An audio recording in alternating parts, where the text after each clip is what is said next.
I stopped by today to give you no other word but to hold on to God and realize you're not in it by yourself. You're in it with the family of God. If you don't have a family at home, you got a family in the church. For the song says, you pray for me, and I'll pray for you. Somebody say yes. Hallelujah. Give him the glory today. Thank you, Lord. Hallelujah. Hallelujah. Hallelujah. Next, everyone to stand. Hallelujah. Hallelujah. Thank you, Lord. Thank you, Lord. I don't know where you're standing right now or what you may be going through, but the most important thing is you need God in your life. You never know what tomorrow faces. My son could have been lost and gone. How many malpractice births and the child is never delivered? How many births happen? Doctors screw up, mess up. The child's life is gone. But God spared my son's life.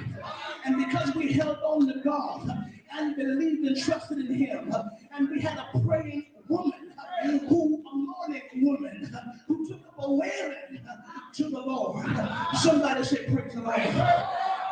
I admonish you today, as was admonished to me in the year 1979, when I walked through the doors of Bethel, and the altar call was made saying, you need to know Jesus. I didn't know why I needed to know him, but I did need to know him. I came to Jesus in the year 1979. And as I began to lay before God and give my heart to God, I didn't know what I was going to face next, but I knew I was only 14, but I needed to know who Jesus was.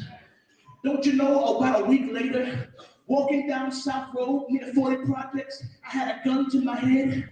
With the gun to my head, and you don't hear that much about it now, but there was a group called the 5 Percenters, and they were very prevalent in that time.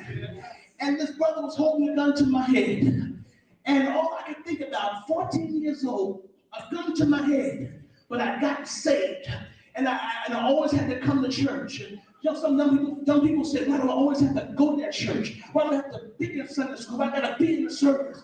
But with that gun to my head, at the age of 14, I could hear the old mother saying, son, if you call on Jesus, you don't have to pray.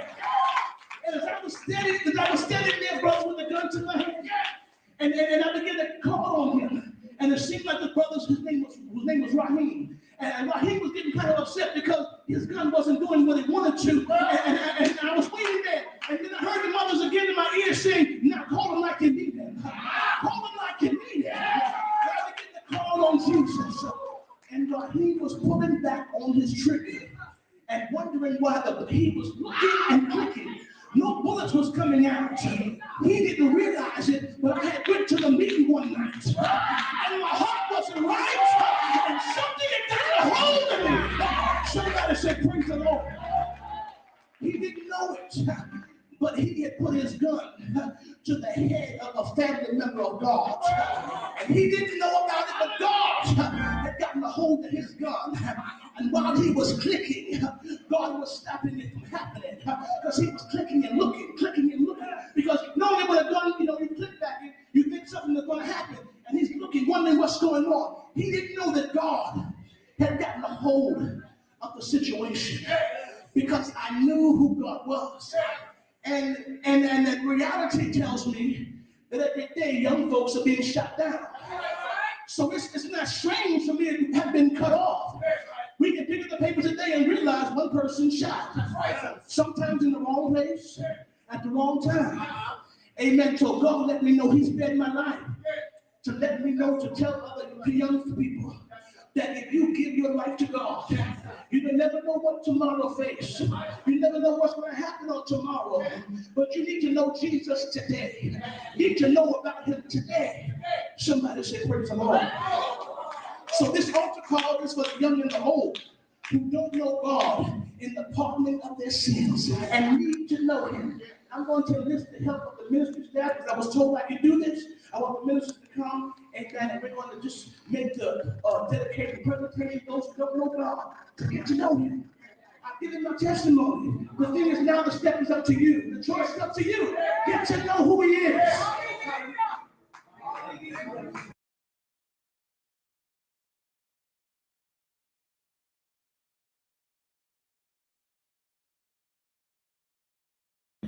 God bless you. We hope you enjoyed that message, the family of God. After I preached that message, I said I have to publish this everywhere. If you go to scrolling to the bottom of the screen, it has wealthy-place.org. When you click on that, to the right hand side, you'll see a bunch of links. Amazon, the Amazon link to that full message is right there on wealthy-place.org. iTunes, the link to that full message is on iTunes. Again, the links are right there, wealthy-place.org. To the right-hand side, you'll see links, and Amazon and iTunes are the links to the full message, the audio that you just heard. We thank God to be able to share that with you. Truly, truly, the Lord is good and worthy to be praised.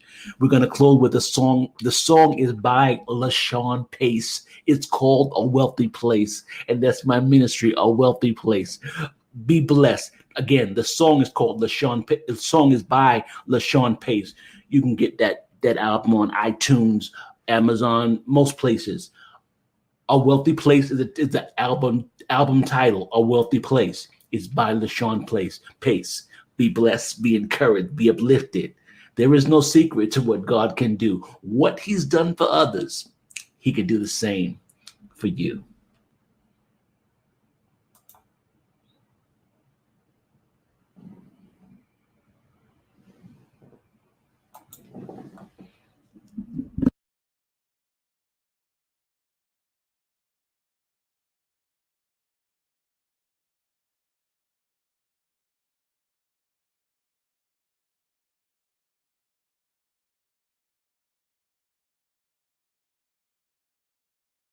A wealthy place. For thou, O God, hast proved us, thou hast tried us as silver is tried. Thou hast caused men to ride over our head. We went through the fire and through the water, but thou hast brought us out into a wealthy place. A wealthy place, a wealthy place, a wealthy place.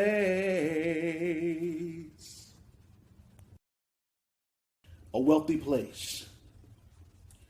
For thou, O God, hast proved us, thou hast tried us as silver is tried. Thou hast caused men to ride over our head. We went through the fire and through the water, but thou hast brought us out into a wealthy place. A wealthy place, a wealthy place, a wealthy place.